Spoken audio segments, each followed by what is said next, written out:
Ce sermon, intitulé « Sans argent, sans rien payer », a été prêché par frère William Marion Branham le dimanche matin 2 août 1959 au Branham Tabernacle à Jeffersonville, Indiana, USA. C'est vraiment un privilège d'être de retour au tabernacle ce matin. Je me demande, frère Neville a dit que beaucoup de gens ne pouvaient pas m'entendre, au fond. M'entendez-vous assez bien là-bas, au fond, maintenant? Est-ce que tout va bien? Très bien. Je suis petit, alors je dois faire beaucoup de bruit pour que les gens sachent que je suis là. Je me souviens qu'une fois, quand je travaillais pour les services publics, je montais les escaliers.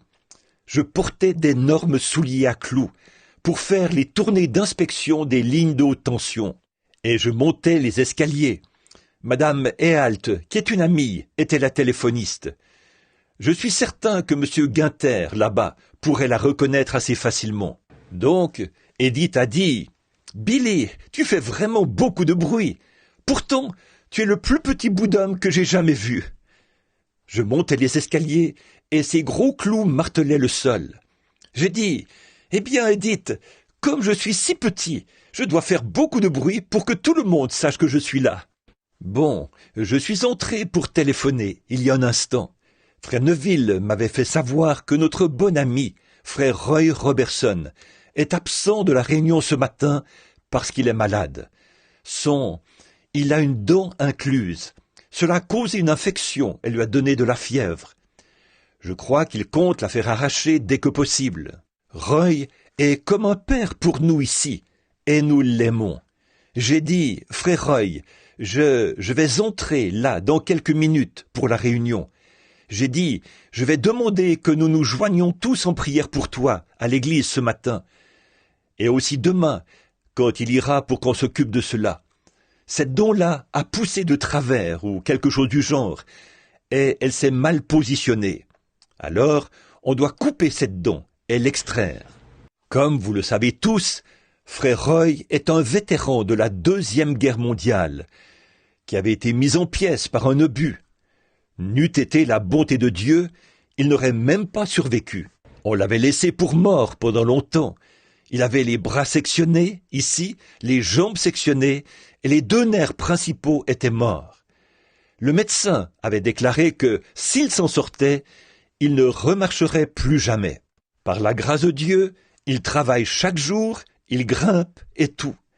Dieu était bon vers lui, parce qu'il est un brave homme, et nous l'aimons. Nous ne sommes pas tous. Si nous menons une vie droite, cela ne signifie pas que nous sommes immunisés contre les problèmes. Franchement, cela signifie que tous les problèmes sont dirigés contre nous. En effet, le malheur atteint souvent le juste, mais Dieu l'en délivre toujours. C'est ça qui est glorieux. Donc, ce matin, nous demandons une prière spéciale pour frère Roy. Je me demande s'il y en a d'autres ici qui aimeraient qu'on prie pour eux, qui aimeraient qu'on pense à eux dans la prière.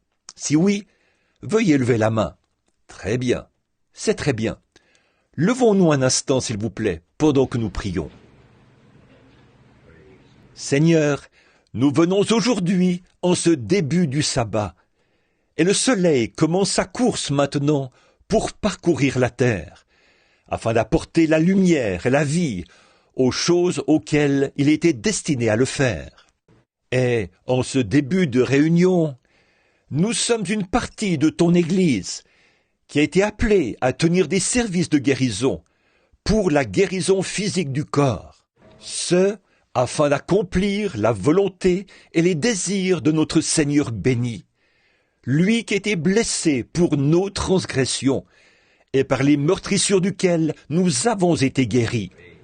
Nous voulons donc demander en ce début de réunion, qui prend son envol par les cantiques, comme nos cœurs commencent à s'élever, nous voulons avoir une pensée ce matin, Seigneur, pour notre cher et précieux frère Roy Robertson, ton noble serviteur. Nous savons que tu lui as épargné la vie sur le champ de bataille, et que tu as été bon vers lui. Voici qu'aujourd'hui, il est affligé par la maladie, si bien qu'il n'a pas pu venir à l'église. Seigneur, pendant qu'on priait dans la maison de Jean-Marc, un ange est descendu dans la prison où Pierre était lié, a mystérieusement ouvert les portes et l'a fait sortir. Ô Seigneur, tu es toujours Dieu. Ces mêmes anges sont à tes ordres ce matin. Seigneur, nous prions que, pendant que nous t'adressons cette prière ici, dans la maison de Dieu, les anges aillent dans la maison de frère Robertson. Son désir, c'est d'être ici, à son poste, mais il en est empêché par ce malaise. Puissent les anges de Dieu le délivrer et le rétablir, afin qu'il reprenne son poste dans la maison de Dieu. Il y a d'autres personnes qui ont éprouvé des difficultés, qui ont été malades. Nous avons vu une femme âgée qui a levé la main au moment où elle allait s'asseoir. Elle vacillait sur ses pieds. Elle est venue à la maison de Dieu pour être guérie. Fais, Seigneur, qu'elle ressorte d'ici en marchant avec la souplesse et la vigueur d'une jeune femme. Quant à tous les autres qui ont levé la main, beaucoup l'ont fait parce qu'il est écrit, comme il a été dit précédemment, le malheur atteint souvent le juste, mais Dieu l'en délivre toujours. Puissions-nous nous envoler aujourd'hui dans la foi, dans les bras de la foi, qui nous délivreront de toute maladie et de toute affliction. Quand la réunion sera terminée, qu'il n'y ait plus un seul faible parmi nous. Fais, Seigneur, que chaque incroyant devienne un croyant. Et alors que nous méditerons sur ta parole, puisse le Saint-Esprit la prendre, la placer dans notre cœur, et l'arroser jusqu'à ce qu'elle devienne le fruit de la parole. Fais-le pour nous, Seigneur, alors que nous courbons humblement la tête et que nous le demandons au nom de Jésus. Amen. Vous pouvez vous asseoir. Juste avant d'aborder le message de la réunion de ce matin, j'ai une annonce à faire et j'aimerais avoir un peu de votre attention. S'il y en a parmi vous qui sont en vacances et qui voudraient assister à l'une des réunions qui auront lieu à compter de lundi de la semaine prochaine, à Middletown dans l'Ohio, sachez que ce sera au terrain de camping. Jean, est-ce que tu connais le nom de ce terrain de camping? Frère Sullivan, Middletown est une petite ville, je dirais presque comme Jeffersonville ici. C'est un centre pour le basketball. C'est frère Sullivan qui est pasteur là-bas. N'importe laquelle des églises du plein évangile, et il y en a plus d'une soixantaine qui collaborent à ces réunions, pourra vous indiquer l'emplacement de ce terrain de camping. Il y aura beaucoup de maisonnettes au terrain de camping, comme on me l'a dit, pour loger ceux qui voudraient venir. Les réunions se tiendront du lundi au samedi, soit 6 jours. Mais à cause des autres églises, il n'y aura pas de réunion le dimanche pour leur permettre d'avoir leur service habituel. On aura peut-être des services de guérison ou la prière pour les malades chaque soir. Et tout le monde est invité. Ce sera du 10 au 15 août, du lundi au samedi. Si vous prenez vos vacances et si vous avez planifié des vacances et que vous désirez les passer de cette manière-là, eh bien, nous serons certainement contents de vous avoir parmi nous.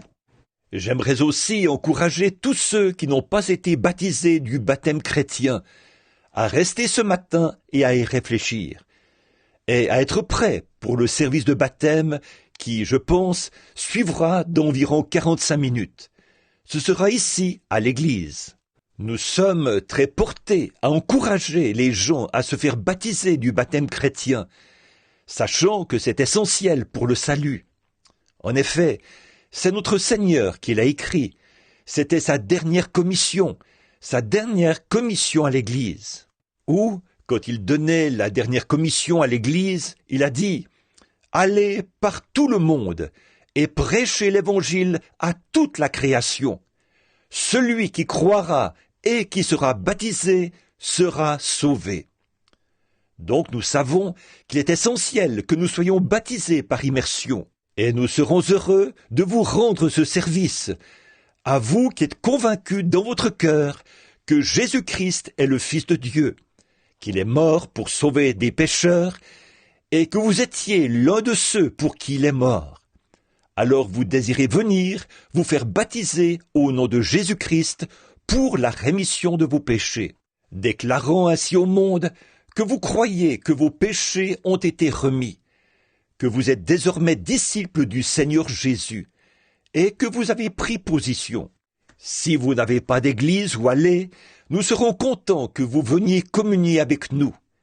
Ici, nous n'avons pas de membres. C'est un tabernacle ouvert à tous les membres du corps de Christ, quelle que soit leur dénomination. Nous sommes une église interdénominationnelle, et nous ouvrons nos portes à tous, qui qu'ils soient, peu importe leur couleur, leur race ou leur credo. Tous sont les bienvenus. Que celui qui veut vienne. Et si vous n'avez pas d'église, nous serons contents que vous veniez communier avec nous. Ici, on ne vous fera pas adhérer à quoi que ce soit. Si les portes sont ouvertes, entrez tout simplement et communiez avec nous. C'est tout ce qu'il vous faut faire. Entrez tout simplement. Venez, le cœur ouvert. Attelez-vous à la tâche et aidez-nous à lutter pour faire avancer la cause du royaume de Dieu. En effet, nous croyons que l'heure de l'accomplissement de tout ce qui est annoncé dans la Bible est très proche. Beaucoup d'entre vous ont sans doute lu la déclaration que Khrouchtchev a faite à l'ONU l'autre jour. Elle a été publiée dans un journal canadien et un ami m'en a parlé. Il a dit « Si Dieu existe, il est de nouveau prêt à vous chasser du temple, vous les capitalistes, et à le nettoyer comme il l'a fait au commencement. » Alors là, vous pouvez lire entre les lignes. Il est sur le point de nettoyer le temple de nouveau. N'est-ce pas terrible d'entendre de telles choses de la bouche d'un communiste? Toutefois, il avait raison, c'est vrai. Au commencement, ce sont les capitalistes qui ont causé le désordre. Les capitalistes, c'est nous. J'ai entendu notre cher et bien-aimé pasteur, Frère Neville, faire une remarque lors de son émission télédiffusée ou radiodiffusée l'autre matin, et je l'ai ressassé dans ma pensée maintes et maintes fois. Je ne parviens tout simplement pas à l'oublier. Je l'ai répété à un ami hier soir. Voici ce qu'il a dit. Il y aura, après que le Saint-Esprit aura été retiré de la terre, la religion de l'Église formaliste va continuer à suivre son cours, sans remarquer la différence. Avez-vous déjà...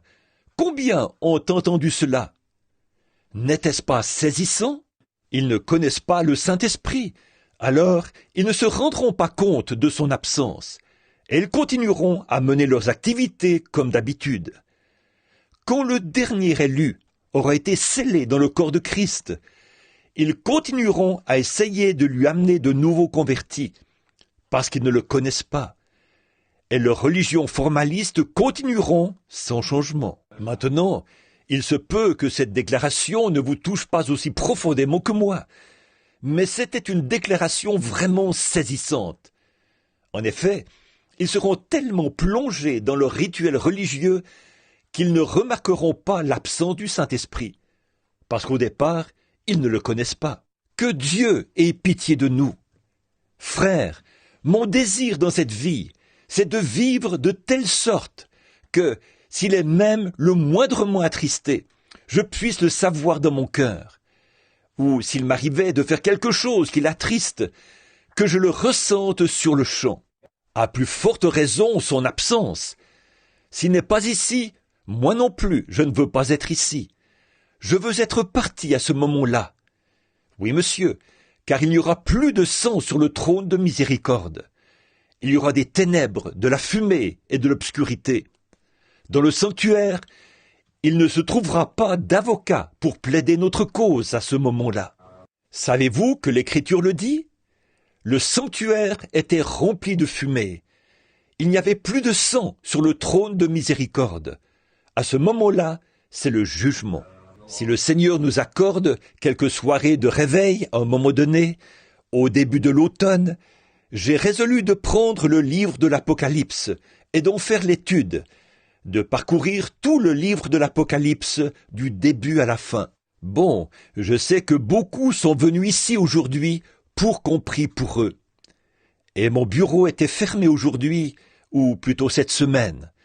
Certaines personnes y sont allées, mais on n'a pas pu prier pour elles là-bas, parce que les frères avaient pris quelques jours de congé pour se reposer. Ils ont beaucoup à faire.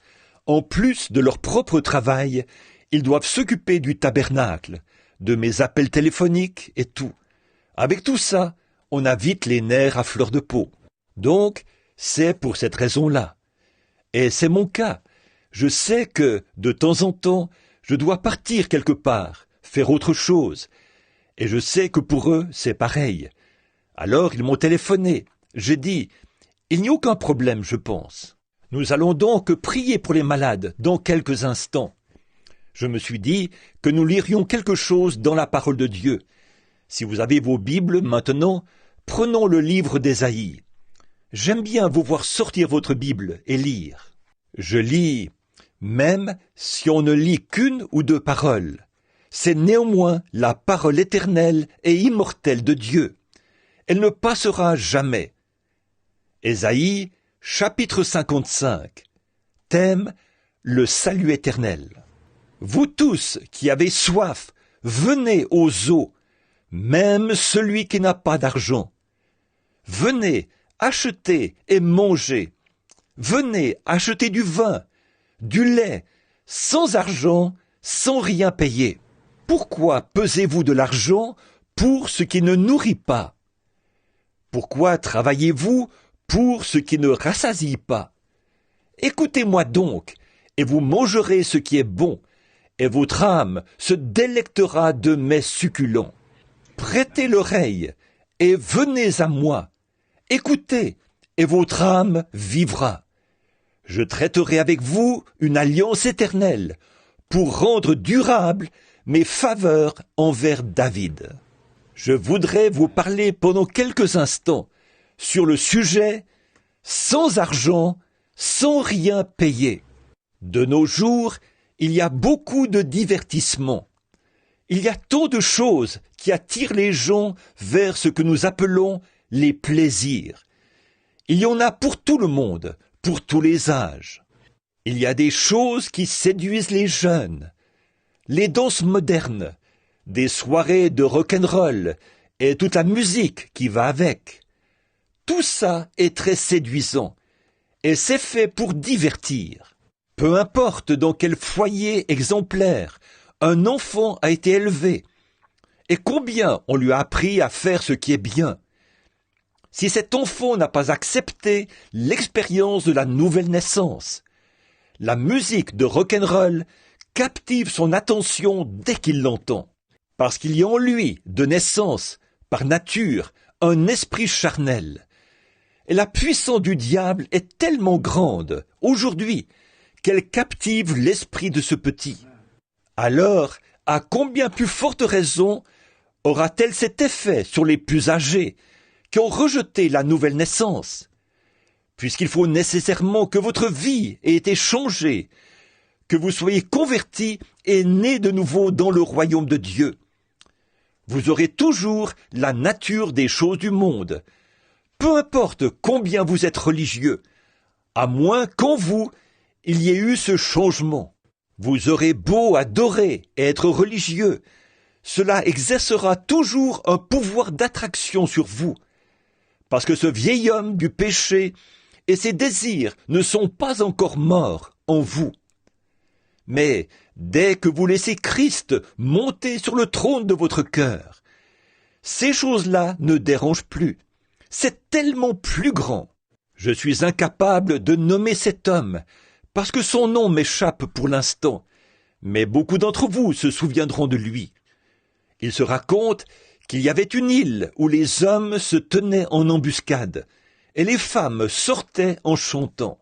Et leur chant était si envoûtant que les marins qui passaient par là, en bateau, entraient dans l'île. Alors ces soldats sortaient de leur embuscade, se jetaient sur ces marins sans défense et les tuaient. Et un certain illustre homme devait passer par cette île-là. Il a ordonné à son équipage de l'attacher à un mât et de lui mettre quelque chose dans la bouche pour l'empêcher de crier. Et il a mis des bouchons dans les oreilles de son équipage pour qu'ils n'entendent pas ses chants et, à cause de ces chants, soient tentés de se rapprocher de l'île.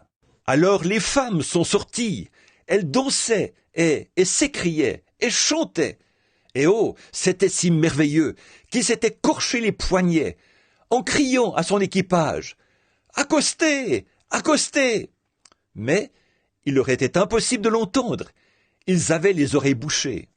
Ensuite, il a navigué jusqu'à un certain endroit où on devait lui démater ou plutôt lui détacher les mains, et où il devait leur enlever les bouchons des oreilles.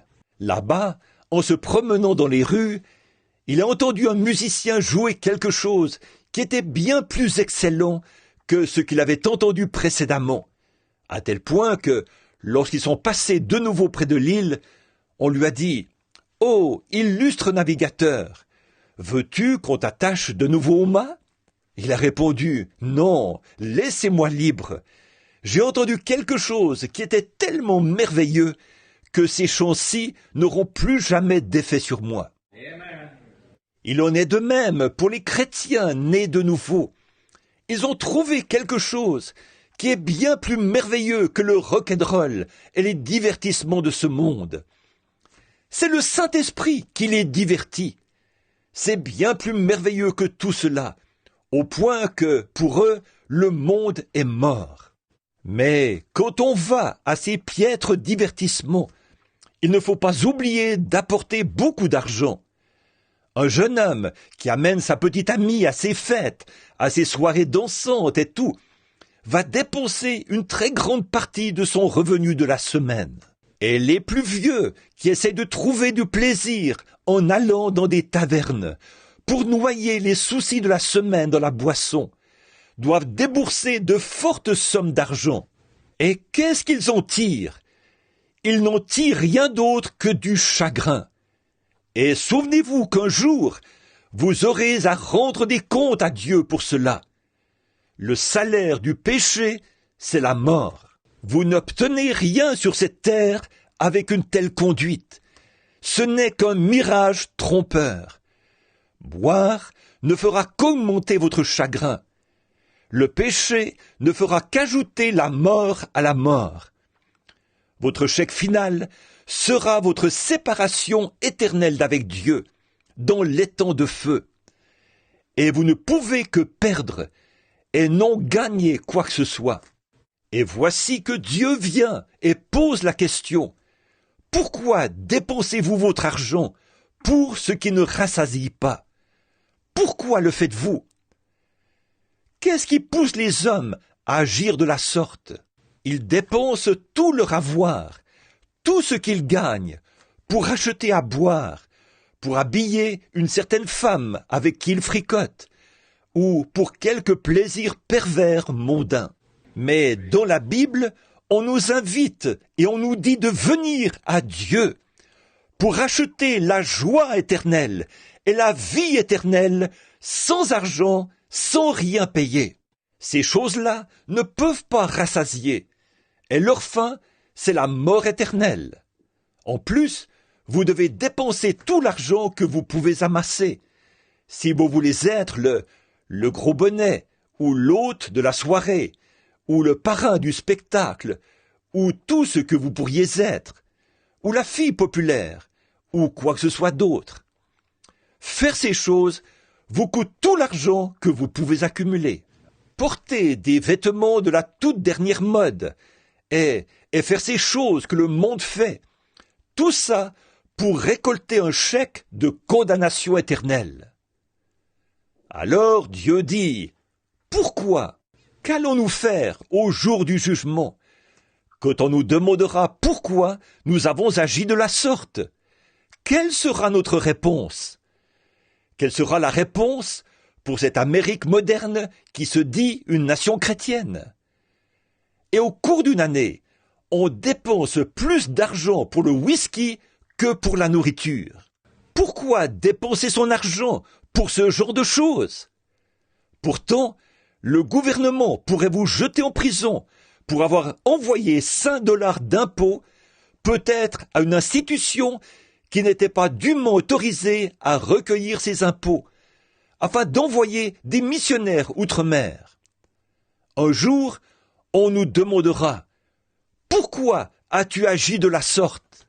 Nous sommes une nation chrétienne et nous envoyons des milliards à ces gens là-bas pour essayer d'acheter leur amitié.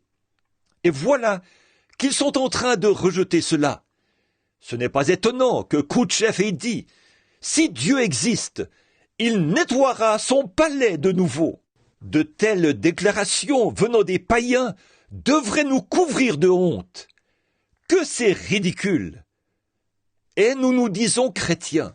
Dieu a dit « Venez, achetez la vie éternelle, sans argent, sans rien payer. » La vie, vivre éternellement, et nous nous détournons de cela. Nous lui rions au nez. Qu'allons-nous faire ce jour-là? Qu'est-ce qui arrivera? Si Dieu nous assigne des missions, nous donne de l'argent et fait de nous la nation la plus riche sous le ciel, alors Dieu nous demandera ce que nous avons fait de cela. Pourquoi dépensons-nous notre argent pour ce qui ne rassasie pas? Pas seulement la nation, mais chaque individu, qu'on ait reçu quelques sous ou des millions de dollars. Or, les hommes s'entretuent. Tout récemment, j'ai lu un article où il était question de 2 guides qui travaillaient dans un camp de chasse. L'un avait 5 enfants, l'autre 2. Et on devait licencier un des 2 hommes. Et le guide qui avait 2 enfants, ou celui qui en avait 5, s'est dit qu'il avait plus besoin de son emploi que l'autre qui avait 2 enfants. Alors, il est allé chasser avec son collègue, et là, il lui a tiré une balle dans le dos. L'argent, c'est ça le genre de nation, c'est ça le genre de sentiment, c'est ça le genre d'esprit qui domine sur les gens. Alors, on peut voir que la nouvelle naissance est absolument essentielle. Il faut que vous naissiez de nouveau. Il le faut. Venez à moi et achetez sans argent. Vous ne pouvez pas dire « je n'avais pas d'argent ». Vous n'avez pas besoin d'argent. C'est un don gratuit. Nous, les Américains, nous sommes tellement portés à tout payer. C'est notre slogan. Nous payons tout. Nous avons de l'argent. Nous exhibons nos dollars dans les autres pays et tout, les pays pauvres. Ils arrivent là. On voit arriver les touristes avec tout ce tape à l'œil. Des Américains, alors, ont fait leurs 4 volontés. Aux yeux de Dieu, toutes ces choses sont des gains sordides. Ça ne pourra pas nous procurer une place au ciel. Mais en Amérique, pour acquérir quoi que ce soit, il faut payer. Vous allez au restaurant pour prendre votre dîner. Si vous ne déposez pas de l'argent sur la table, en guise de pourboire pour la serveuse, elle fronce les sourcils. Pourtant, elle reçoit un salaire de l'entreprise qui l'emploie. En plus, vous avez intérêt à ce que ce pourboire corresponde à au moins 10% de votre facture. Sinon, aux yeux de cette serveuse, vous passerez pour un avare ou une espèce de grippe-sous. Pourtant, elle a un salaire. À mon avis, c'est une disgrâce et une honte d'agir ainsi. Je crois que ça jette le discrédit sur la nation. Par le passé, de braves gens, de bons restaurants ne permettaient pas cela. Mais cet esprit commence à gagner tout le monde. Je devais faire un voyage en train et en porteur. Je tenais une petite mallette dans une main, une valise dans l'autre, ma trousse de rasage sous le bras, et je marchais. Le porteur s'est approché et a dit « Puis-je vous être utile et porter ça ?» J'ai dit « Oh, monsieur, je vais juste là, à ce train. Merci, merci quand même. » À environ 30 mètres. Il a dit « Je m'en charge ». Et il a pris ce petit bagage, l'a soulevé et s'est mis à marcher. Eh bien, quand il est arrivé à destination, je me suis dit que j'allais peut-être... Je savais qu'il était payé pour ça, mais que j'allais lui donner un demi-dollar. Il avait probablement porté mes bagages, disons, pendant 1 minute, à peu près d'ici jusqu'au bout de ce tabernacle, pour atteindre le train. Je suis monté dans le train en premier, et je me suis courbé pour récupérer mes sacs. Je lui ai donné un demi-dollar. Il a dit « Un instant !» J'ai dit « Qu'y a-t-il, monsieur ?» Il a dit « J'ai porté vos 3 sacs. » J'ai dit « Oui, monsieur, c'est vrai. Quoi? Quel est le problème ?» Il a dit « Mon tarif de base est de 25 cents par sac. Vous me devez encore 25 cents. Voyez, ça, c'est l'américanisme. Il faut tout payer. Vous conduisez votre voiture, vous tombez dans un fossé, et vous faites appel à quelqu'un pour vous sortir de là. Vous feriez mieux de vous préparer à payer, parce que vous recevrez une facture pour cela. Si une dépanneuse vient vous remorquer votre voiture, on vous fera payer un certain montant par kilomètre. Et si c'est le fermier qui sort son tracteur, 9 fois sur 10, ce sera encore plus cher. Il y a un prix à payer pour tout travail à faire. Pour toute chose, payez, argent, payez, argent. Et combien plus profond est le fossé dans lequel le péché vous a plongé. Qui donc aurait pu vous sortir du fossé du péché? Mais Dieu vous sort du fossé du péché sans argent, sans rien payer. Alors que personne n'aurait pu vous en faire sortir. Si vous ne payez pas chèrement la dépanneuse pour qu'elle vous tire du fossé, vous resterez là. Ou bien vous avez l'argent, ou bien vous restez dans le fossé. Mais le pire fossé dans lequel vous avez jamais été, c'est celui dans lequel le diable vous a jeté. Le fossé du péché et de l'incrédulité. Dieu vous sort de là volontiers, sans argent, sans aucun coût. Malgré cela, vous restez étendu dans le fossé, vous barbotez dans le péché, et vous ne faites même pas appel à lui. Quand la dépanneuse arrive, on déploie habituellement une grande chaîne dans le fossé. On l'accroche au pare-choc et tout, et on commence à tourner la manivelle. Alors, la puissance du véhicule se met en branle, les moteurs se mettent en marche, et ça vous sort du fossé. Quand Dieu vous trouve dans le fossé du péché, et vous entend l'invoquer, il fait descendre une chaîne qui a été attachée au calvaire, l'amour de Dieu. Il l'accroche à votre cœur et il déclenche la puissance du Saint-Esprit qui commence à vous tirer. Et ça ne vous coûte rien. Pourtant, nous restons dans le fossé, parce que nous ne pouvons pas payer cela de nos poches. Nous, les Américains, nous croyons pouvoir payer cela de nos poches, mais c'est impossible. C'est sans argent, sans rien payer. On n'achète pas cela à l'église. Jésus l'a payé au calvaire. Mais les gens en ont honte. Ils le veulent à leur façon. Dieu a pourvu d'un moyen pour que vous le receviez. C'est gratuit, si vous voulez l'accepter. La plupart du temps, quand on vous sort du fossé, vous êtes couvert d'égratignures. Vous devez aller à l'hôpital. Et avant qu'on ne commence à vous soigner, avant de faire quoi que ce soit, on demande « Qui va payer la facture ?» Si nous devons recoudre vos blessures, si nous devons y verser de l'huile et vous faire des injections pour vous vacciner contre la septicémie, quelle couverture d'assurance avez-vous? Avant de faire quoi que ce soit, il s'assure que l'argent est bel et bien disponible. Mais notre Seigneur, quand il entoure votre cœur de sa chaîne d'amour et vous tire du fossé du péché, il guérit chaque cœur brisé, ôte tout le péché. Et la facture, il la jette dans la mer de l'oubli. Et cela ne sera plus jamais retenu contre vous. Venez, sans argent, sans rien payer. Peu importe la gravité de vos blessures, peu importe la gravité de vos meurtrissures, peu importe comment votre famille a agi ou ce que vous avez fait. Il n'y a aucune facture à payer. Il guérit les chagrins, ôte toutes vos peines. Il a été blessé pour nos transgressions, brisé pour nos iniquités. Le châtiment qui nous donne la paix est tombé sur lui, et c'est par ses meurtrissures que nous avons été guéris. Tout ça, c'est gratuit. Et nous refusons de recevoir cela, parce que sur nous domine un mauvais esprit.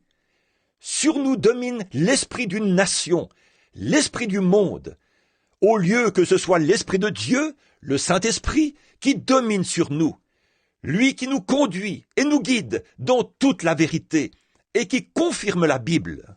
Il y a quelque temps, je parlais à un incrédule.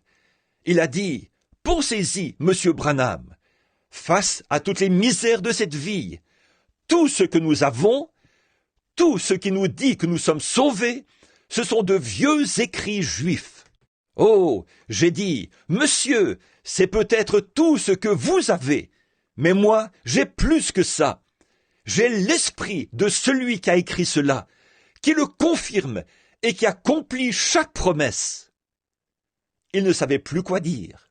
Voyez, vous devez venir acheter sans argent, acheter sans rien payer. Ça ne coûte rien, c'est gratuit. Que celui qui veut vienne. Dieu vous sort du fossé, comme l'homme à la porte appelé la belle. Dès le ventre de sa mère, le diable l'avait jeté dans le fossé, en le rendant impotent des pieds. Son gagne-pain était de demander l'aumône aux passants. Et, assis à la porte ce matin-là, il a vu venir 2 prédicateurs pentecôtistes. Il n'avait pas même une pièce de 10 cents, car il a dit « Je n'ai pas d'argent ». La pièce de 10 cents, c'est la plus petite pièce d'argent. Je n'ai ni argent, ni or. Cet homme a dû penser quelque chose du genre. Inutile de leur présenter mon bol. Peut-être qu'il essayait d'économiser suffisamment d'argent. Il était âgé de 40 ans. Peut-être essayait-il d'épargner suffisamment d'argent pour que les médecins lui fabriquent une paire d'appareils orthopédiques qui lui permettent de marcher, car c'est au niveau des chevilles qu'il était affaibli. Et il devait peut-être prouver aux médecins qu'il disposait des fonds nécessaires pour qu'il s'occupe de lui.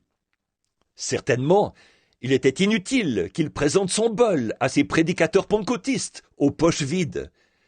La possibilité qu'il reçoive un seul sou de ces gars-là était très mince.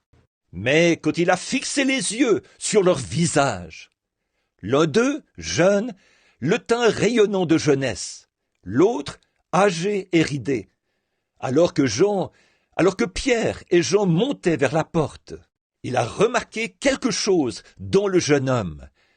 L'incarnat de son visage était un peu plus rayonnant qu'à l'ordinaire. Au-delà des rides et des soucis qui avaient marqué le visage de ce vieux pécheur, visage brûlé par le soleil de Galilée, il a vu une joie ineffable et glorieuse. Il a vu quelque chose qui paraissait un peu différent. Vous savez, il y a quelque chose dans le christianisme qui fait que l'apparence des gens change. Ce sont les plus belles personnes du monde. Et il s'est abstenu de leur présenter son bol. Et l'apôtre Pierre, étant le plus âgé des deux, a dit « Je n'ai ni argent ni or. » En d'autres termes, je suis dans la possibilité de t'aider à acheter ces béquilles. Je n'ai ni argent ni or, mais ce que j'ai.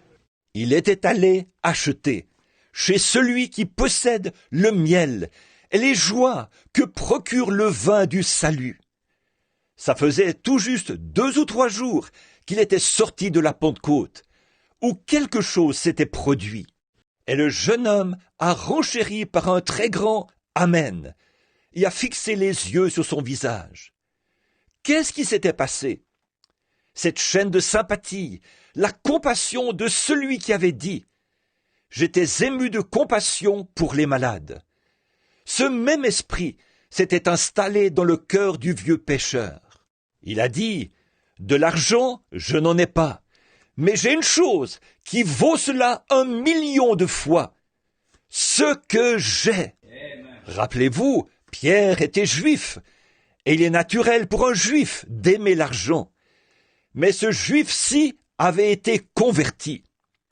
Non pas « ce que j'ai, je te le vends », mais « ce que j'ai, je te le donne ». Ce que j'ai. Je n'ai pas un seul sou dans ma poche. Je ne peux même pas acheter une miche de pain. Je ne peux rien acheter. Je n'ai pas le moindre sou. Mais si tu peux le recevoir, ce que j'ai, je te le donnerai, parce que cela m'a été donné. Voilà ce qu'il nous faut. Ce que j'ai, je te le donne. Qu'avez-vous, monsieur? J'ai rencontré celui qui vend le lait et le miel, sans qu'on ait à payer. Je vais te le donner. Tu ne me dois rien pour cela.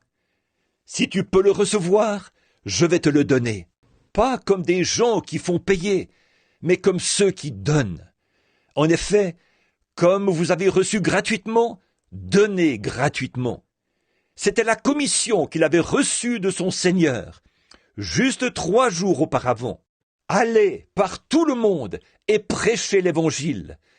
Celui qui croira et qui sera baptisé sera sauvé. Celui qui ne croira pas sera condamné.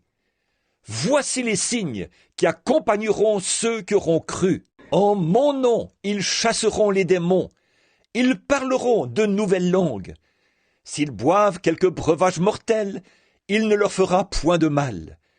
S'ils saisissent des serpents, cela ne leur fera point de mal. Vous avez reçu gratuitement, donnez gratuitement. Amen. Ce juif-là avait été transformé. Ce qu'il nous faut en Amérique, c'est une transformation. C'est que le Saint-Esprit prenne la place de certains de nos rituels religieux. Vous avez reçu gratuitement, donnez gratuitement.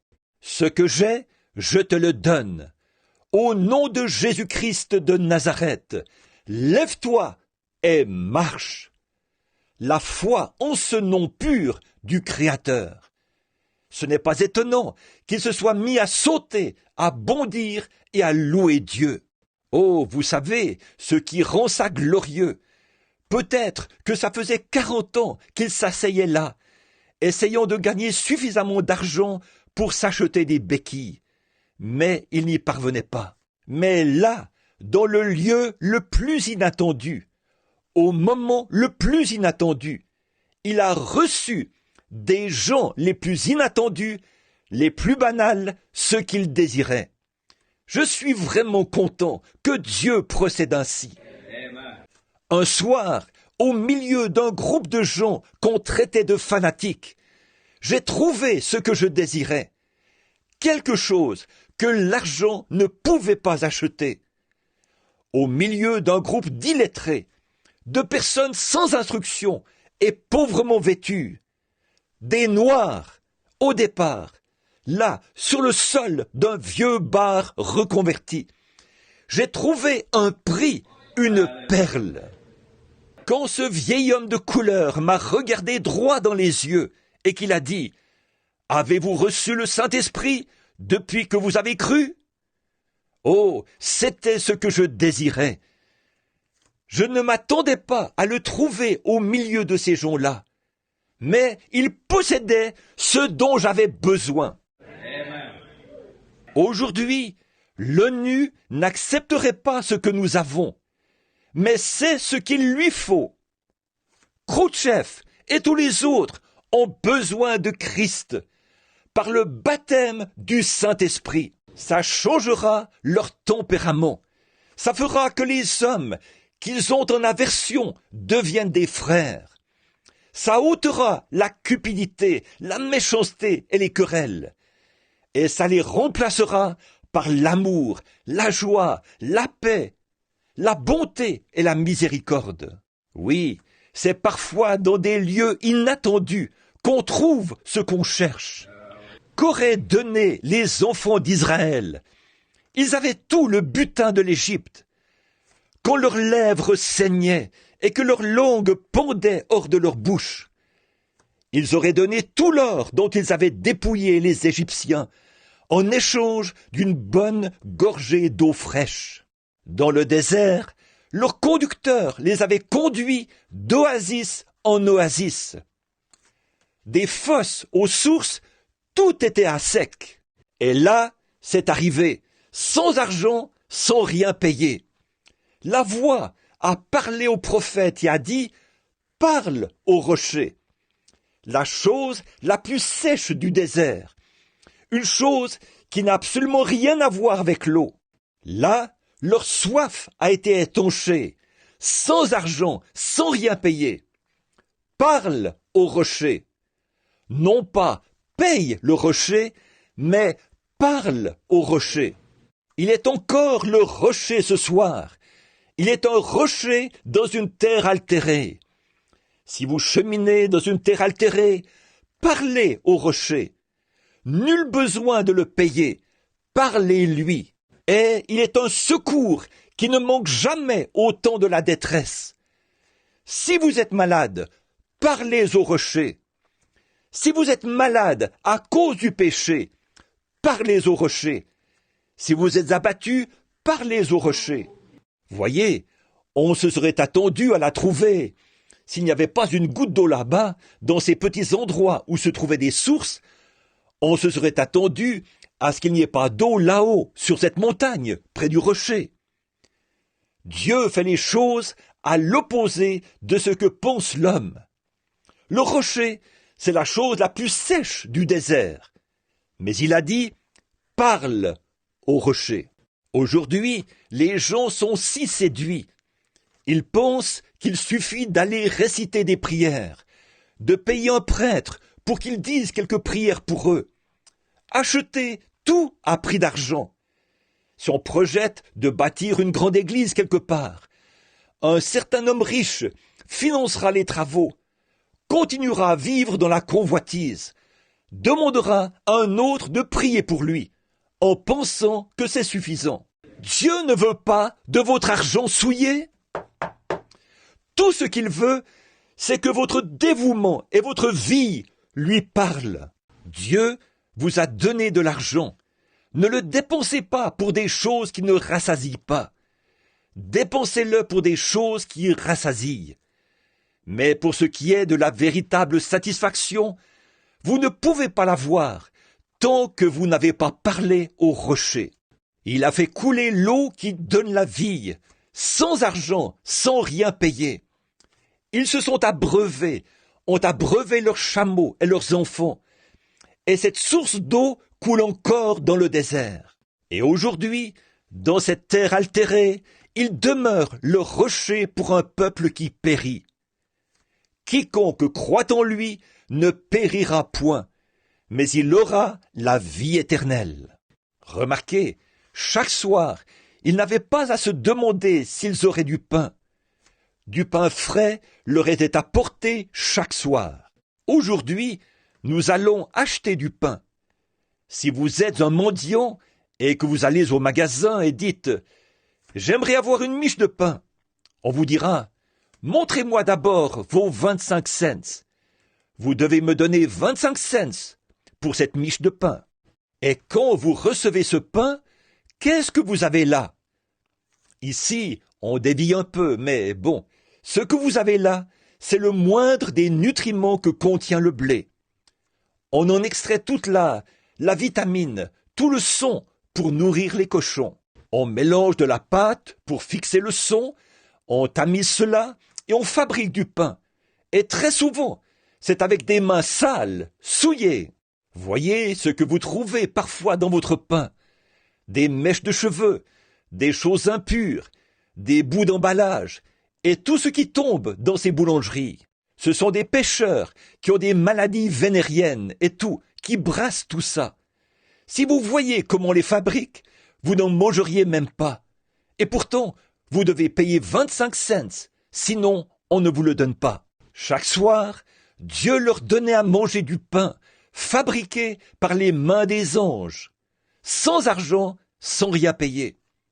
Et aujourd'hui, ce pain représente Christ, la vie spirituelle, qui est descendue du ciel pour donner sa vie. Et chaque jour, Dieu donne une nouvelle expérience à ses enfants. Souvenez-vous, s'ils gardaient ce pain jusqu'au lendemain, ils se contaminaient.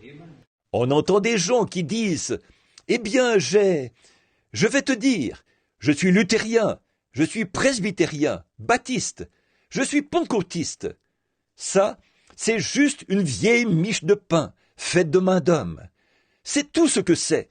C'est souillé et fait par la main des hommes.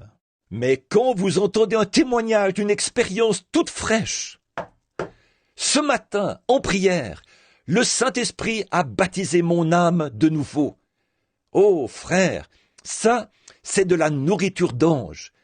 Chaque jour, il leur donne à manger de la nourriture qui descend fraîchement du ciel. Oui, nous désirons des pluies. Les gouttes de grâce tombent autour de nous. Mais nous réclamons des pluies. Oh, oui, Seigneur, envoie fraîchement du ciel Christ, le pain de vie. Dépose-le dans mon cœur pour que je savoure sa glorieuse présence. Ils étaient reconnaissants, assurément. Ils étaient reconnaissants. Et tout homme ou toute femme qui est né de l'Esprit de Dieu et qui a reçu le Saint-Esprit sera toujours reconnaissant. Quoi qu'il arrive, vous serez reconnaissant. Comme le petit garçon aveugle qui était né là-haut dans les montagnes, le petit Béni. À environ 8 mois, des cataractes ont commencé à se développer dans ses yeux. Ses parents étaient pauvres. Ils vivaient sur un vieux coteau argileux. Ils savaient que l'opération pouvait sauver les yeux du petit Béni et lui redonner la vue. Il était maintenant un garçon d'une 12aine d'années. Tout ce que ses parents gagnaient était juste assez pour s'offrir du pain et de la viande tout au long de l'année. Ils étaient incapables d'assumer le coût de l'opération. Tous les voisins se sont concertés, ayant vu que le petit Béni, qui était aveugle, essayait de jouer à l'extérieur avec les petits-enfants. Ils ne voyaient pas ce qu'il faisait.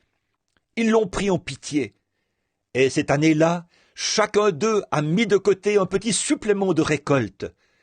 Ils ont travaillé un peu plus fort sous le soleil. À l'automne, quand ils ont vendu les récoltes, ils ont rassemblé l'argent, ont mis le petit Béni dans un train et l'ont envoyé chez le médecin. L'opération a réussi. Et à son retour, tous les voisins étaient rassemblés pour l'accueillir à sa descente du train. Ses petits yeux étaient tout brillants. En posant le regard sur leur visage, il s'est mis à crier et à pleurer. L'un des chefs de train a dit « Fiston, combien t'a coûté cette opération ?» Il a dit « Monsieur, je ne sais pas ce que cela a coûté à ces gens, mais je suis si content de pouvoir contempler leur visage. Ce sont eux qui ont payé le prix. Nous ressentons la même chose. Je ne sais pas ce que cela a coûté à Dieu. Je sais qu'il m'a donné le meilleur qu'il possédait, son Fils. Mais je suis si reconnaissant d'avoir cette vue spirituelle, car je puis contempler son visage et savoir qu'il est mort pour moi. Je ne sais pas ce que cela lui a coûté. Nous n'avons aucun moyen d'estimer cela. Le prix est trop grand. Je ne saurais vous dire ce que c'est, mais je suis reconnaissant. Je suis reconnaissant de ce qu'avant j'étais aveugle, mais maintenant je vois. Je suis reconnaissant, car les frères Maillot m'avaient dit que mon heure avait sonné. Les médecins m'avaient dit que je ne pouvais plus vivre. Il y a de cela 25 ans, mais je suis vivant aujourd'hui. Je ne sais pas ce que cela a coûté à Dieu, mais je suis reconnaissant d'être vivant. Autrefois, j'étais un pécheur, lié par le péché, ayant des chagrins, redoutant la mort. Mais aujourd'hui, la mort est ma victoire. Alléluia! Elle ne fera que me conduire dans la présence de celui que j'aime, pour que je puisse contempler son visage. Il a changé la chose par une opération. Il a pris mon cœur et l'a renouvelé. Je sais que quelque chose m'est arrivé. L'automne dernier, un journal du Minnesota a raconté l'histoire d'un jeune garçon qui était allé à vélo à l'église un matin pour assister à l'école du dimanche. Il y avait un autre jeune homme du voisinage qui ne faisait aucun cas de l'école du dimanche. Il a donc pris sa petite amie et ils sont allés patiner. Cet homme était un adulte. Il s'est aventuré sur une fine couche de glace qui a cédé sous lui. En cheminant avec sa petite amie ce matin-là, il s'était moqué de ce jeune garçon en ces termes.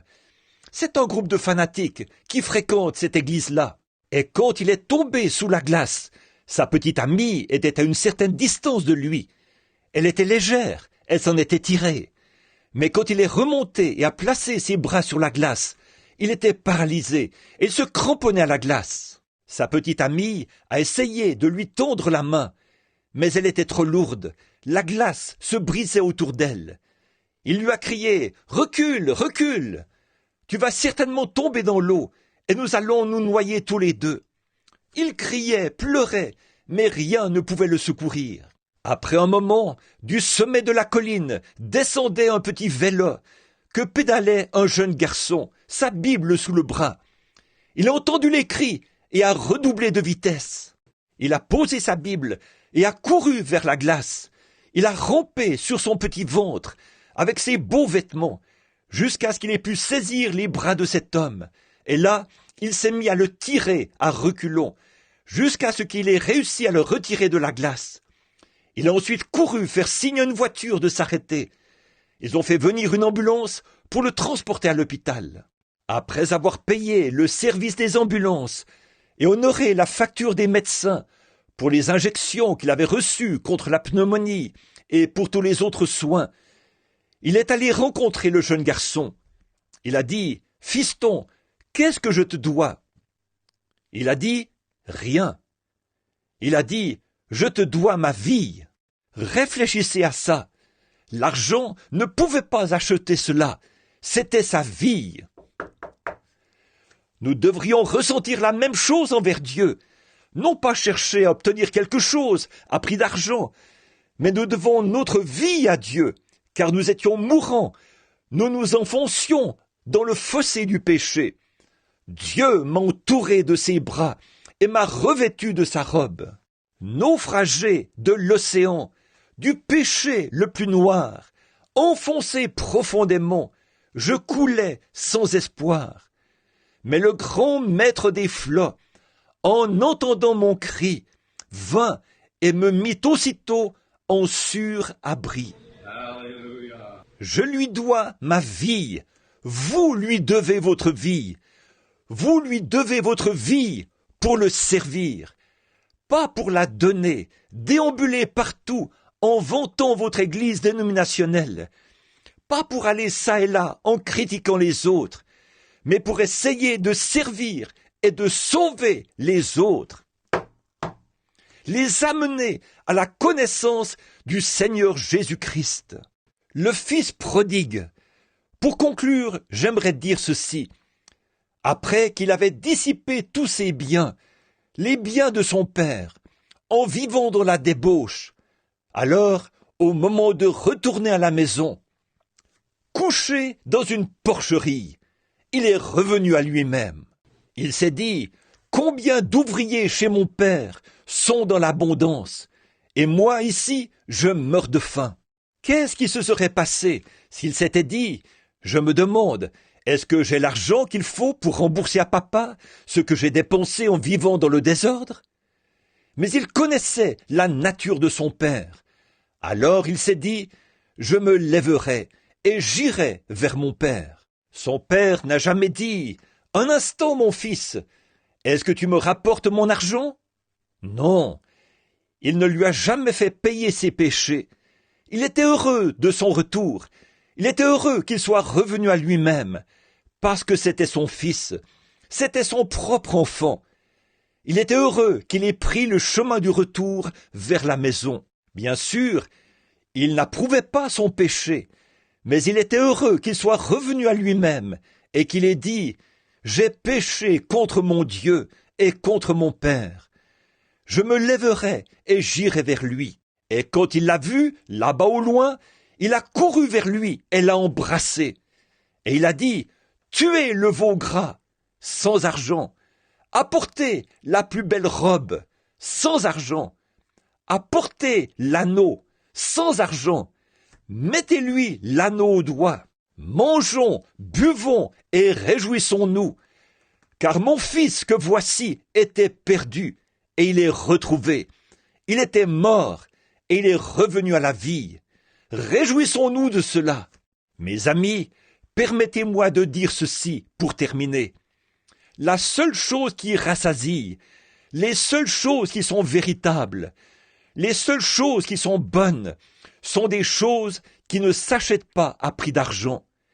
Ce sont des dons gratuits de Dieu que nous offre Jésus-Christ. Le salut de l'âme, la joie. Venez, mangez et rassasiez-vous. Pourquoi pesez-vous de l'argent pour ce qui ne nourrit pas? Pourquoi travaillez-vous pour ce qui ne rassasie pas? Écoutez-moi attentivement, et vous mangerez ce qui est bon, et votre âme se délectera des mets succulents. Prêtez l'oreille et venez à moi. Écoutez, et votre âme vivra. Je traiterai avec vous une alliance éternelle, pour rendre durables mes faveurs envers David. Toutes les choses qui sont durables, qui sont bonnes, qui sont agréables, qui sont éternelles, sont gratuites. Elles ne vous coûtent rien. À la fin des écrits de ce livre, il a dit que celui qui veut vienne et qu'il boive des eaux de la source de la vie, gratuitement, sans argent, sans rien payer. Pourquoi dépensez-vous de l'argent pour ce qui ne rassasie pas? Et laissez-vous les choses véritables, qui sont gratuites et qui rassasient, vous échapper. Prions. Pendant que vous priez en silence, y a-t-il dans ce bâtiment ce matin des gens qui jusqu'ici ne buvaient pas cette source? Vous avez encore les désirs du monde dans votre vie, mais vous aimeriez changer de lieu où vous abreuvez ce matin, ou tirer un autre intérêt de votre argent. Vous aimeriez venir acheter de Dieu, sans argent, sans rien payer, du miel et du lait, les joies du vin. Voulez-vous lever la main pour dire « Pensez à moi, frère Branham, dans votre prière. Que Dieu vous bénisse, monsieur. Que Dieu vous bénisse, monsieur. Que Dieu vous bénisse, ma sœur. Y a-t-il d'autres personnes qui voudraient dire « Pensez à moi, frère Branham, dans votre prière. » Certains d'entre vous, les jeunes, oui, vous qui avez gaspillé vos biens, les heures que votre mère et votre père ont passées en prière pour vous, tout ce qui vous a été enseigné, vous vous êtes détourné de cela pour écouter ce que vous chuchote le diable. Maintenant, vos désirs se portent vers la musique du monde, les choses du monde, et vous êtes en train de revenir à vous-même, comme le fils prodigue dans la porcherie. Voulez-vous lever la main, ma sœur, mon frère, pour dire « Ô Dieu, souviens-toi de moi. Fais-moi revenir à moi-même ce matin. Permets que je revienne à la maison du Père. » Ça ne vous coûte absolument rien. Il vous attend. Peu importe ce que vous avez fait. Si vos péchés sont comme le cramoisi, ils deviendront blancs comme la neige. S'ils sont rouges comme la pourpre, ils deviendront comme la laine. Ceux qui sont concernés dans la présence divine maintenant, voulez-vous lever la main? Que ceux qui sont malades et ont un besoin disent « Je suis tombé dans un fossé. Satan m'a fait du mal. Il m'a rendu impotent, m'a rendu malade ou quelque chose. » Ce matin, je désire que la chaîne de Dieu, la foi, descende dans mon cœur, afin de me sortir de ce fossé, comme l'homme qui était à la porte appelé la belle. Levez la main. Que Dieu bénisse chacun de vous. Seigneur, à cette heure, Je te présente ceux qui ont levé la main pour demander le pardon de leurs péchés. Tu es Dieu, le seul Dieu. Là où ils sont assis en ce moment, c'est là que tu leur as parlé. C'est là que tu les as convaincus qu'ils avaient tort. Quand la parole a retrouvé sa place et que le Saint-Esprit a commencé à parler et a dit « Tu as tort, fais demi-tour et reviens à Dieu, au Père ».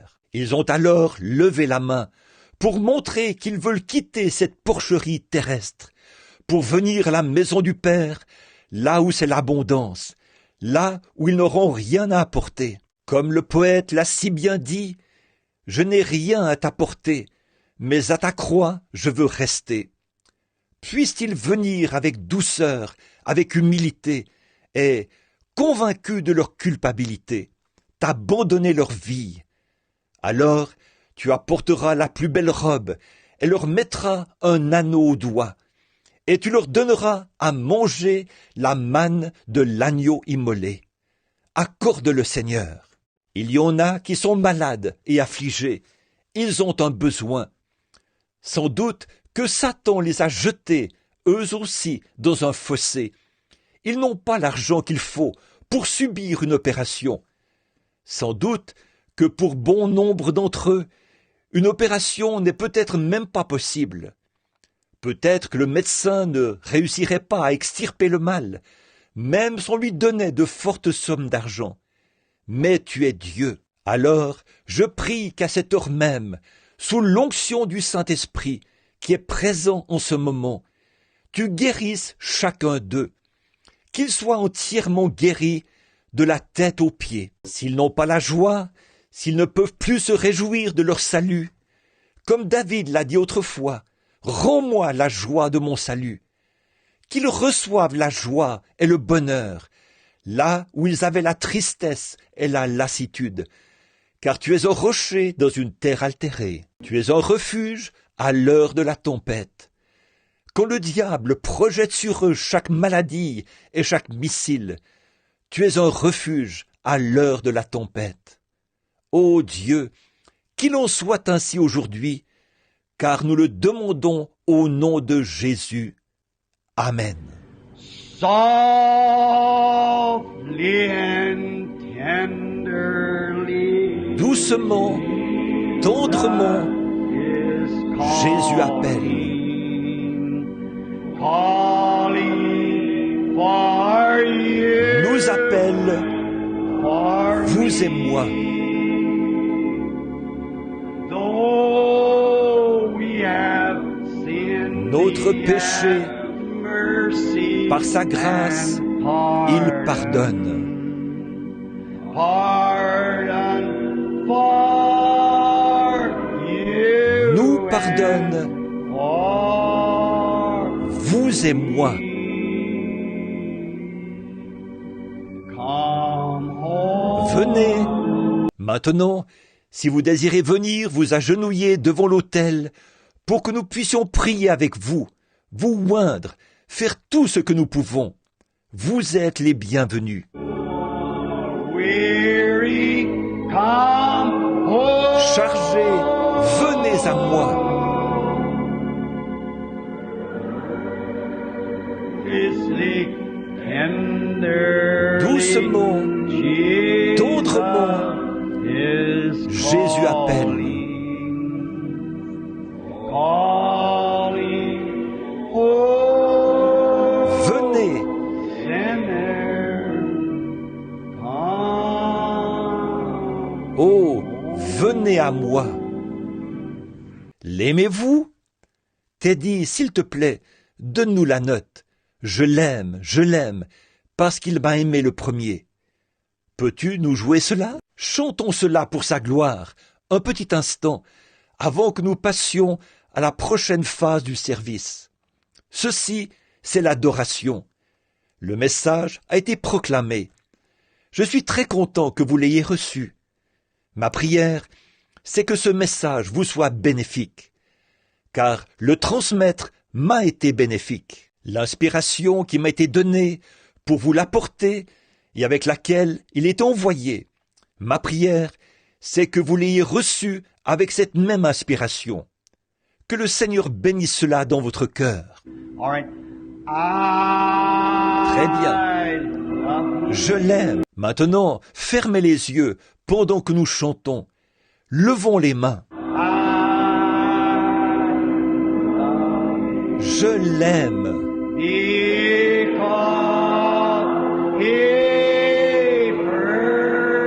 Parce qu'il m'a aimé le premier.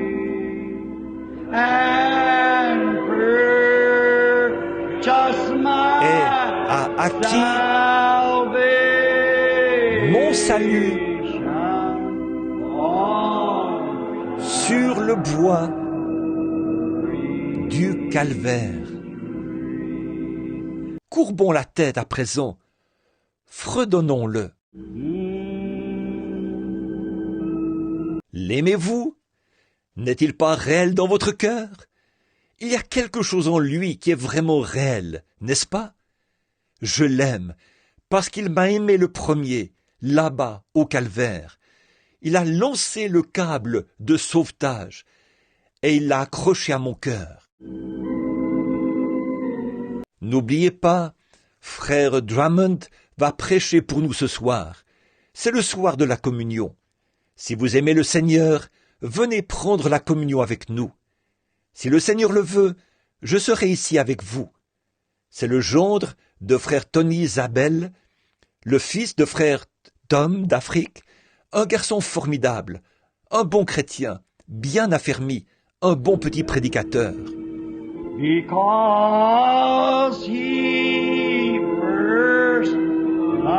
Parce qu'il m'a aimé le premier.